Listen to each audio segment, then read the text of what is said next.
baru-baru ini kegemparan dialami oleh warga di wilayah Sukabumi. Pasalnya, beberapa warga desa mendengar suara aneh dari dalam selokan pinggir jalan. Karena merasa curiga dan penasaran, akhirnya beberapa warga mencoba membongkar dan mencari tahu apa yang sebenarnya terjadi. Dan ketika selokan diperiksa oleh warga, mereka semua terkejut dan heboh.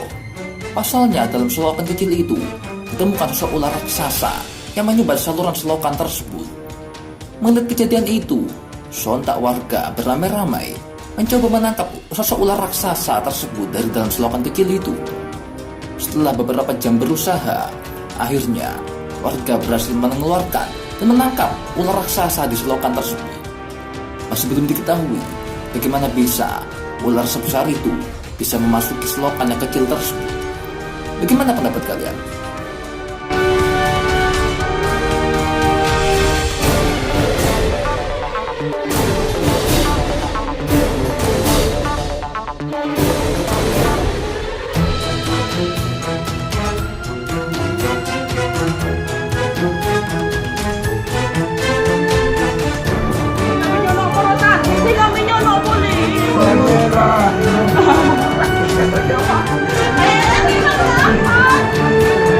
Berita, berita.